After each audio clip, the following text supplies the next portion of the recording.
Hi, and welcome to Chicago Style Eats, the show where we talk about and sample tasty foods made in or made famous by Chicago. I'm Tony. And I'm Stephanie. And thanks to a suggestion by one of our viewers, Tom Marquette, give his YouTube channel a view.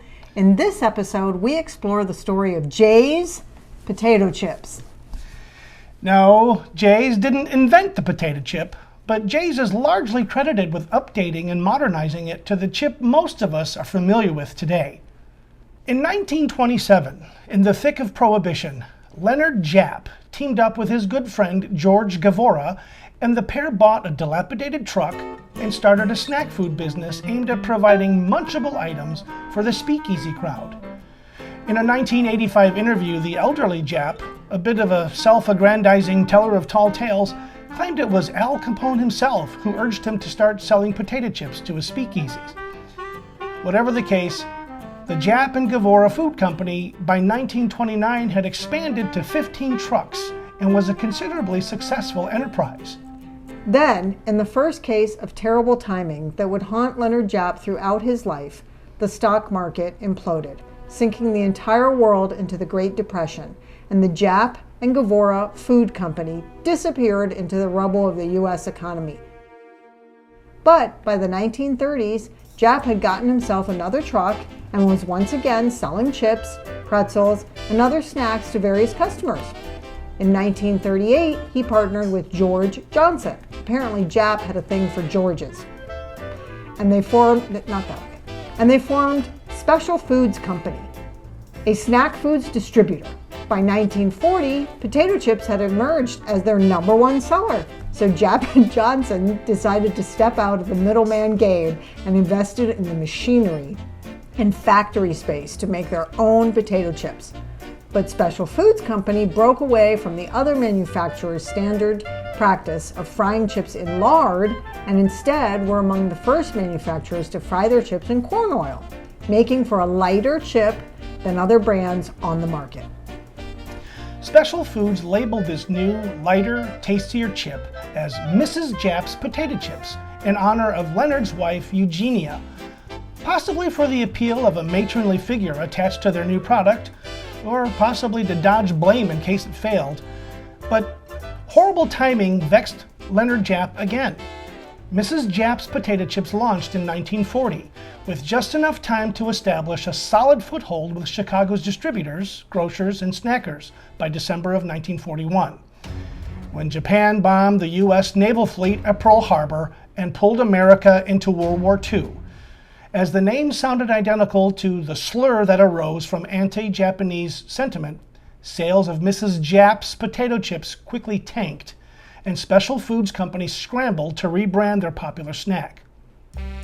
To avoid a costly and time-consuming label redesign, Special Foods Company retained the brand's familiar script and color scheme and simply shortened the name to Jay's and returned the chips to store shelves within a couple of weeks.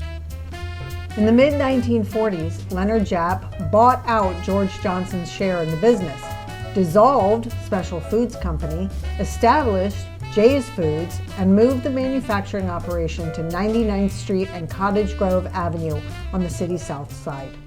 Through the ensuing decades, under the enduring slogan, "Can't stop eating 'em," Jay's Foods expanded their product line to include flavored potato chips, ridged potato chips, okie dokie popcorn snacks, pretzel snacks, and cheesy snacks.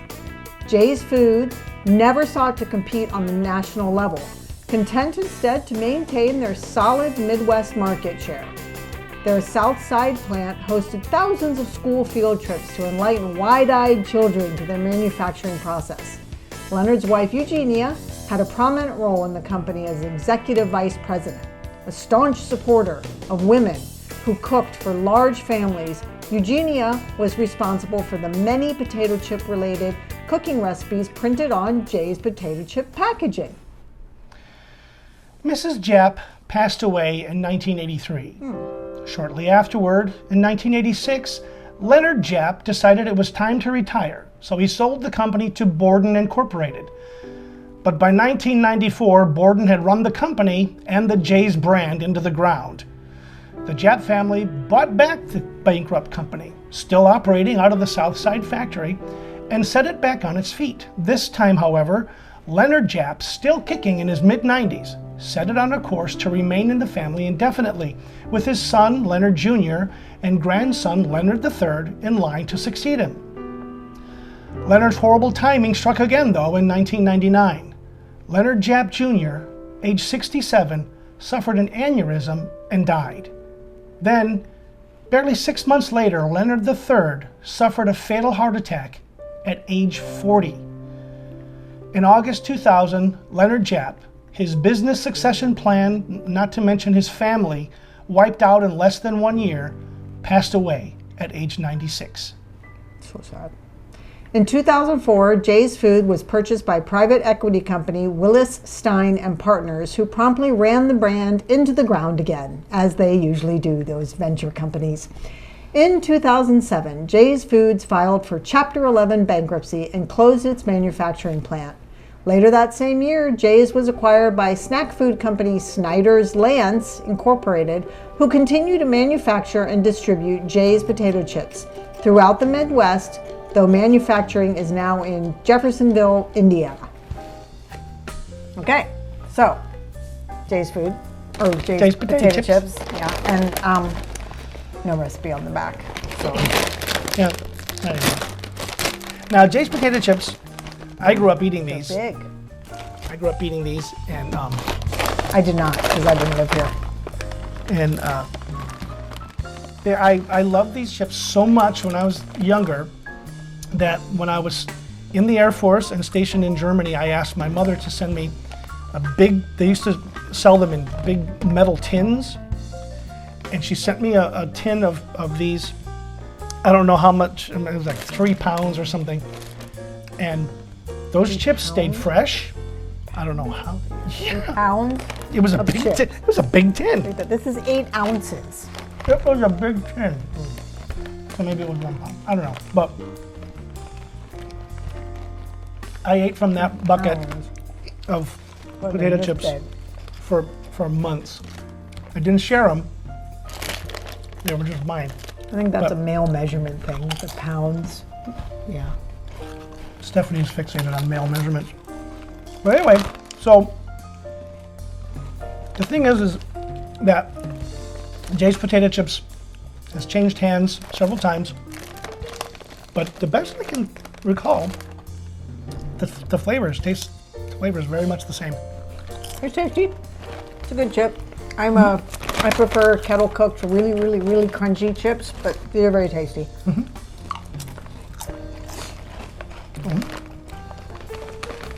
3 pounds.